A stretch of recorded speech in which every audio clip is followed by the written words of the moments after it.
Alright guys, this is a walkthrough for the last project for this semester on the CNC machine. To start off with, you're going to find the saved file in the CNC projects in Schoology. I have not uploaded it yet because I want to give you the file that I am currently using, but I'm going to direct you to what this looks like because we've already done something similar. So this is the previous file that you needed to download for your locker door sign. And if you ever want to redo that, feel free. You're going to click on it and you can, well, actually, you click into it and then you download it. I'm going to put one up here that says wall sign. That's what it's going to be titled, is wall sign, and then it'll say example at the end of it. So by clicking on it, it's going to download it. It should show up right up here, and you can see that it's been downloaded. So that's what you guys are going to do as your first step. Second step, I'm going to minimize all of this. I'm going to click on, so there's two Torchmates here. This is the CAD program we're using. You need to get to a EDUM, so this is a master version. The master and the student version only have one thing different. The master version can create the G code that goes over to the machine. The student version cannot. So the student version can do everything up to the point of creating the G code. So if there's not a computer available that does the math or that can create the G code, totally fine. You can design everything without it, even at home. If you want to download this, you can go to torchmate.com, click on downloads or software at the bottom of that website, and then you can find the student version for, I think it's version 9 is what you click on if you want to download this at home and work on it at home. Since I have the master here, I'm going to go ahead and click on the master version. I'm going to go File, Open, and you do need to open it because for some reason when students log in, they get all kinds of other settings. So you're going to open my file so that way you get my settings. So first thing I'm doing right here, since I'm opening pre-existing program, I need to go ahead and click into the file type right here. It says .edu. .cdl, this is businesses. That's the file type extension that is saved on the regular program. Because we have educational stuff, for some reason we have to do things with .edu. Not sure why. It just causes more confusion for you guys sometimes. Once you get used to it, it's no problem. It doesn't even slow you down. So click on .edu, and where you're going to find what you just downloaded from Schoology is click on desktop, and then you're going to click on downloads, click into downloads, and you see it right here. So this is where it's going to show up. For me, I'm going to go to a different spot because I have not yet uploaded what I just showed you guys to download.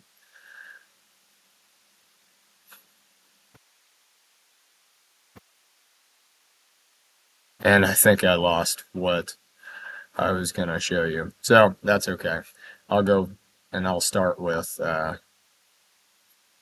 actually, I'm going to start with nothing. When you open the file, I must have it on the other computer. I did not save it on my flash drive here. So when you start, it's going to be have some things already here for you, and that way it kind of speeds you up a little bit, but you're still going to have to go through this process. You're going to create a box, click on the box, you're going to click 11 wide, 4 high. Okay, and then I can click off into the white space, and then I click back to it, make sure it stayed. It's 11 by 4. Excellent. And then I'm going to hold the control button and click the D button. It duplicates. I'm going to zoom in on this second one. I want this one to be 10 and this one to be 3. I click enter, and then click off, click onto it, make sure it stayed. Great. Now I'm going to hold the shift button, and then click my first big object. Then I'm going to click the second object, and I'm going to click the C button and the E button. So center and then even. So it puts them on top of each other. Highlight both of them. Click over here, the weld commands. I'm going to go to the XOR weld. click it, it cuts away what is not overlapping. So this is great. However, just to show you guys how I design things with this computer system, I don't like having to redo my work, so I make lots of little checkpoints for myself. So I'm going to hit the undo button, Control D to duplicate. I'm going to move this part over here. Then I can highlight this again, and then I'm going to do the XOR weld. So now I have something over here that I can go back to later if I find that this one's totally messed up. I don't have to recreate the wheel. So I'm going to do that several times throughout this whole deal. So I need to make sure for this next step, I have this node selected up here. So I can select all of these different ones. It's just holding my part at a different spot. So these 9 boxes correlate to these 9 little boxes that show up on whatever object I'm holding. I want the bottom left one. I'm going to put this in the 0 coordinate and the 0 coordinate. Excellent. It's there. Now I'm going to zoom in a little bit. I'm going to make a circle. We're going to make some hanger locating holes. So these are holes that we're putting into our sign. This is how you can hang it up on the wall. You can hang it with a string, whatever you want to do. It just needs to be present. So we're going to put these in the corner. We're going to make 4 of them and put them in the exact corner, and they're going to be in the exact same spot. Everybody's are going to be, because I'm going to get you to that point. So now that we have this in the 0 coordinates, we're good to go. If your file, for some reason, every once in a while computers do this, if this outside box, this big box that we're drawing in, if it's like down here, oops, hit the back button, there we go. If it's down here or over here or over here in a different quadrant, you need to take a moment and go to Layout, Material Size, click this bottom left button, and make sure that this says 48, and this really just needs to say 48. That's the size of our table, our CNC table. And then you can click OK, and it should reorient everything and you're good to go. Not everybody's does that. It's just an error in this very simple program. Okay, now back to the circle. Click on your circle, then click point 2 and point 2. If you're having issues with this rescaling itself, look at this lock button. This is a scale lock button. So I just turned it on. It looks like a padlock that is locked. I can grab a hold of this and I can scale it. Now if I turn it off, so it looks like it's unlocked right now, I can grab a hold of this and I can make it whatever size I want or shape I want. So I'm going to hit the back button a couple times here, get back to where I need to be. There I am. Now I'm going to Control D, duplicate this, so I have 4 holes. Okay, now I'm interested in the nub, current nub, as the screen shows right there. I'm going to click on the middle nub for this circle, and actually every object now that I've changed how I'm holding on to things. And I want to go to the X and the Y, and I'm going to alter this. So let's go ahead and make this 0.25, so it puts it right in the middle of this. So for this, I'm going to go ahead and do Alt S. So ALT, hold down the Alt button. I got to click off of this. So click into the white space. Alt S. This is a show fill. So this will be easier to work with this. So going back up here to the X coordinates, 0.25, and I want it to be 0.25, and it puts this center nub right here, right in between this. This distance is 1/2 inch, and this is part of the rubric. And this is 1/2 inch. This is part of the rubric, that those distances are correct. So it put it right in the center, which is great. Looks nice, gonna function nice. Now go to the next one. I want this to be 0.25, so it brings it up there. And this top point right here is 11, because I know that my box, well, it's 4, I mean. I know my box is 4, so 1/4 inch down from that is going to be 10.25. No, it's not. I did that in the wrong direction. Oops. 10.25. Try again. And I'm all kinds of confused here. 3.25. All right, let's start over. Not completely. 3.25. enter.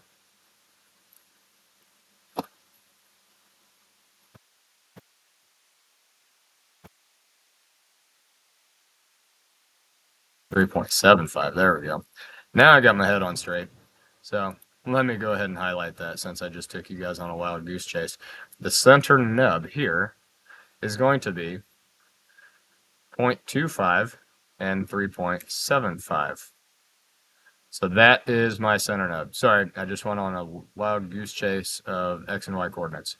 Okay, so this one is going to be very similar.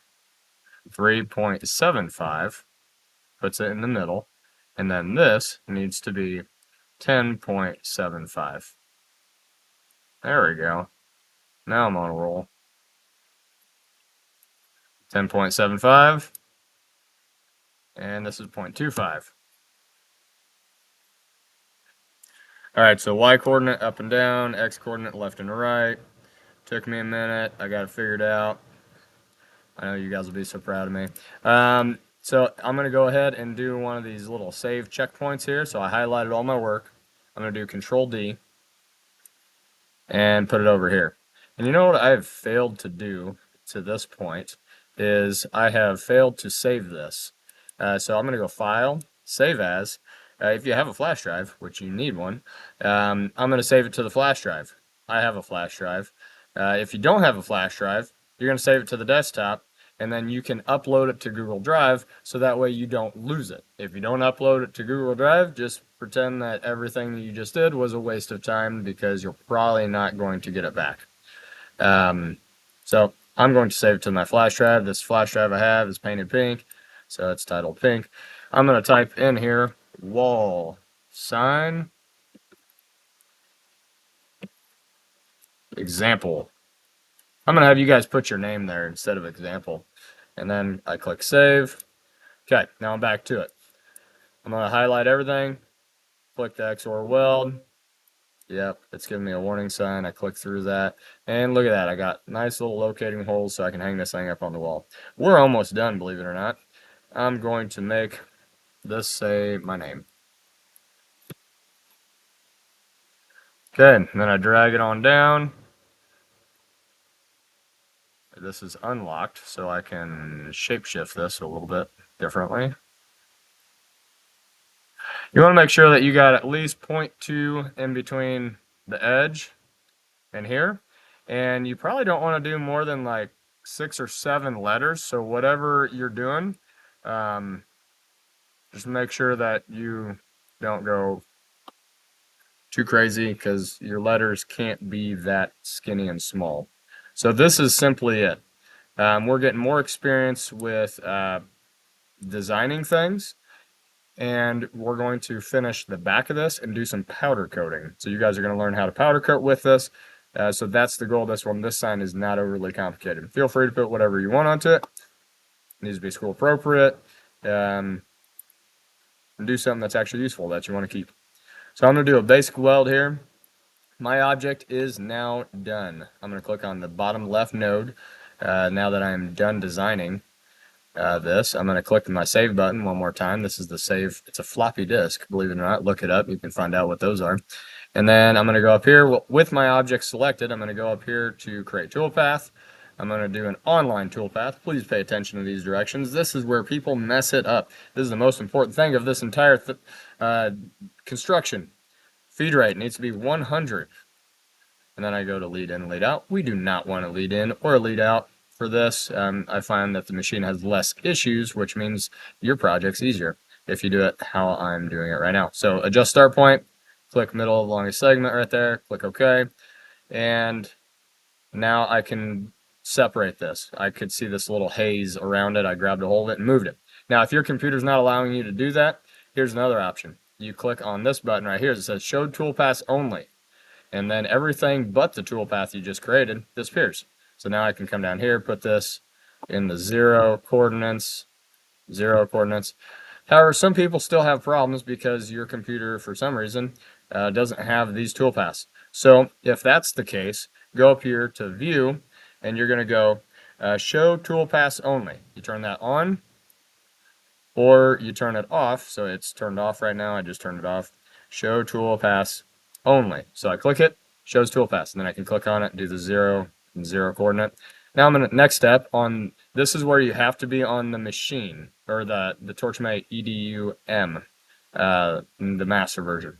So you go up here to machine, go to output, make sure that your object was already selected. That stops people. Then you're going to go cut now. And I'm saving to the flash drive. This is wall sign. I have it titled example. However, this file you have to do different. Don't confuse yourself. Make your life easier. This is how you make your life easier in the next steps. Type in cut file.